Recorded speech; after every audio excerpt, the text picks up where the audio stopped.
Ok, ahora pasemos a conversar ya sobre los tipos de hernia inguinal. Tenemos dos tipos, como les había mencionado, hernias inguinales directas e indirectas. Comencemos hablando de la fisiopatología que está por detrás de las hernias inguinales directas. Entonces, ¿a qué se debe todo esto? Básicamente, se debe a una debilidad adquirida a nivel de uno de nuestros límites, que es la fascia transversalis, que recordemos era nuestro límite posterior, ¿correcto? Entonces, imaginemos que existe una debilidad a todo este nivel. Si es que existe esto, va a ser muy fácil que el contenido intraabdominal que se encuentra por acá protruya mediante esta debilidad y salga hacia el canal inguinal. ¿Ok? Ahora, hasta acá parece todo muy simple. Sin embargo, tenemos nosotros que tener cierto conocimiento de qué es lo que diferencia una hernia inguinal directa de una indirecta. Y acá es donde viene el punto. Y es que esta salida de contenido, esta protrusión, no se va a dar en cualquier lugar, sino que se debe dar en un lugar específico, que va a ser nuestra zona anatómica llamada el triángulo de Hesselbach. ¿Cuál es este triángulo? Lo vamos a poder ver aquí, delimitado de color verde. Entonces, pasemos a ver cuáles son sus límites.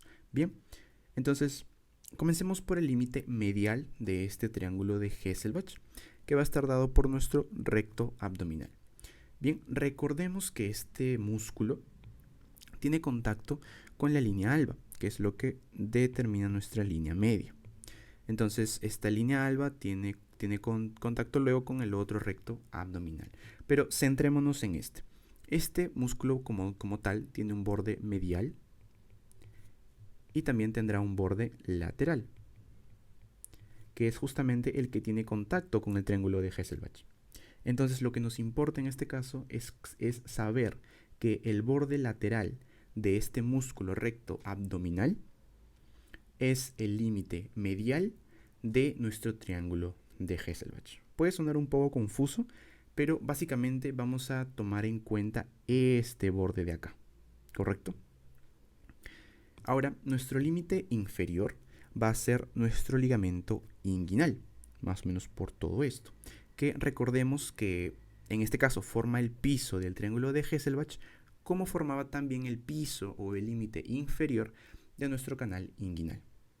Y por último, nuestro límite lateral va a estar dado por nuestros vasos epigástricos inferiores, que son estos de acá.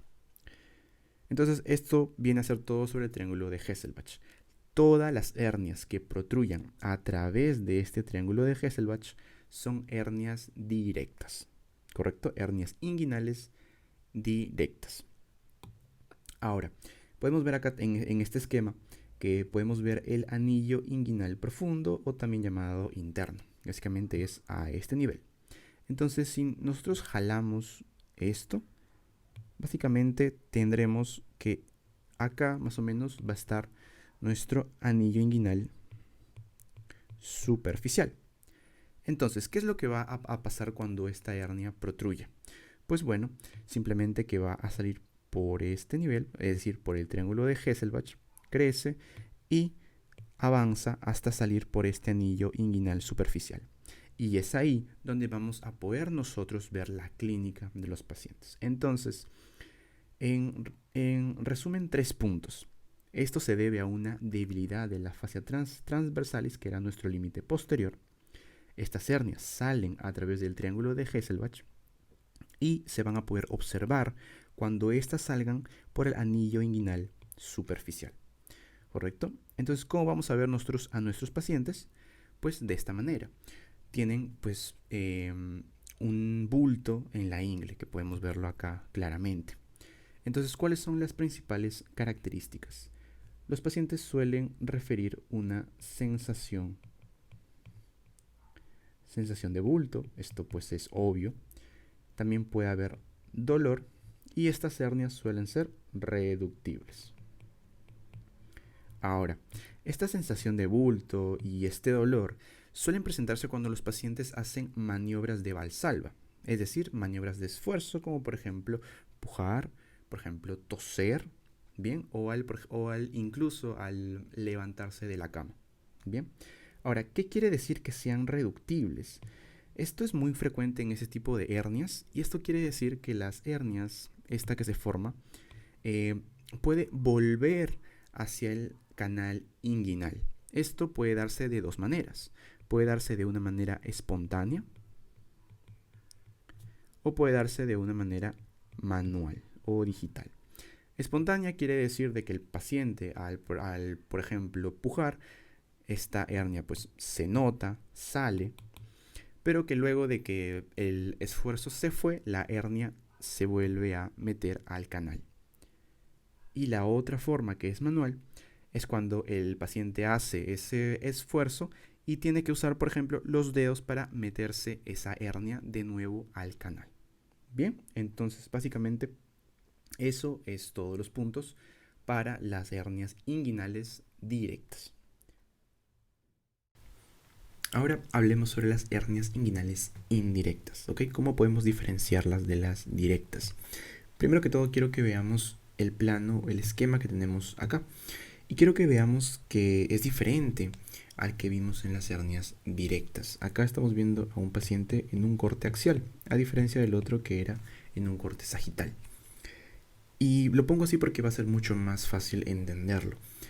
Vemos acá que específicamente estamos en el abdomen derecho del paciente, ¿no? Acá vemos el recto abdominal, acá vemos a los vasos epigástricos inferiores. Y esto nos recuerda que estos dos son límites de nuestro triángulo de Hesselbach. Quiere decir que si esto se tratara de una hernia inguinal de tipo directa, más o menos que saldría por acá, ¿no es cierto? Pero en este caso estamos hablando de una indirecta. Por lo tanto, un punto para poder nosotros identificar dónde están es que estas van a estar, o estas hernias van a salir laterales a los vasos epigástricos inferiores. Y lateral a esto tenemos a nuestro anillo inguinal profundo. Y es específicamente de este punto en el que vamos a conversar el día de hoy. Entonces, primer punto para conocer. Este anillo que les estoy hablando acá va a estar formado por nuestra fascia transversalis. ¿Okay? Nuestra fascia transversalis. Recuerdan que conversamos de esto en los otros tipos de hernia. En este caso cumple una función diferente.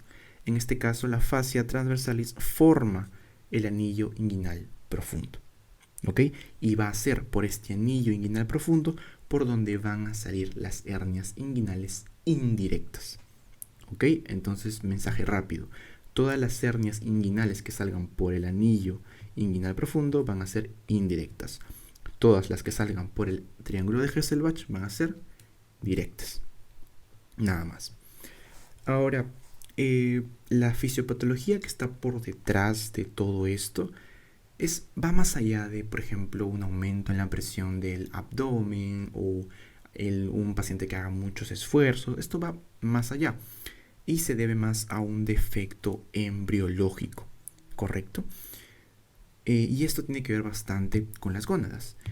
Nosotros sabemos que porque, por ejemplo, los testículos están inicialmente localizados intraabdominalmente. Imaginemos que están acá.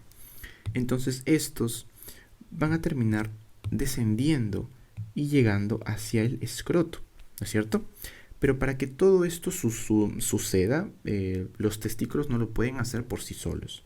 Necesitan ayuda y esta ayuda va a estar dada por una estructura que se llama el gubernáculo.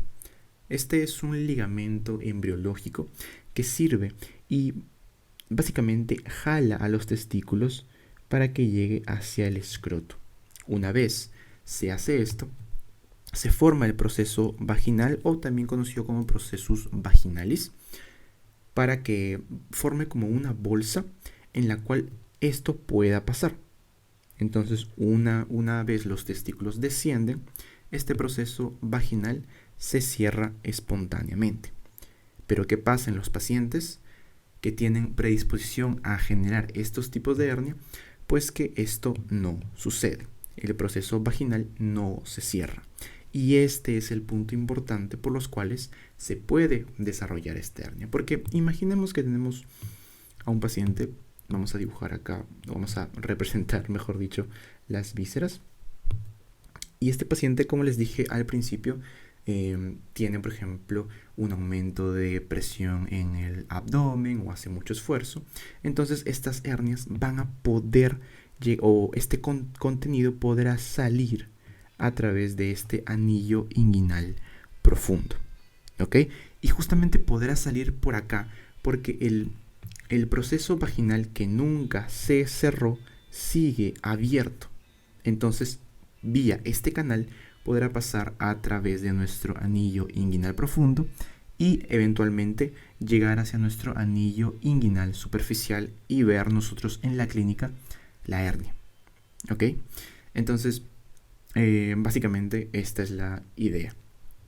Para que lo veamos de una manera más clara, podemos ver acá a un paciente, o bueno, más que a un paciente, la representación de nuestro proceso vaginal, que como les dije, esto se cierra espontáneamente, pero en algunos pacientes no pasa esto. Y el gubernáculo testicular, que es este ligamento que prácticamente jala al testículo hacia el escroto. Y acá otra representación, y quiero que vean algo muy importante.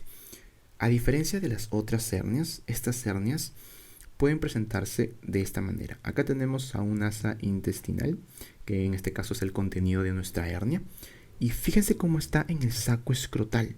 ¿Esto por qué? Porque tiene lógica pensar de que si ese proceso vaginal, que su destino era el escroto, ese camino sigue abierto, las hernias van a llegar hasta ahí. Entonces, punto importante, la clínica de un paciente que, por ejemplo, tenga una hernia inguino-escrotal va a ser mucho más frecuente que se trate de una hernia inguinal indirecta que de una hernia inguinal de tipo directa. ¿Correcto? Y ya para finalizar tenemos dos puntos importantes. Lo que les dije del bulto escrotal, esos pacientes lo refieren así.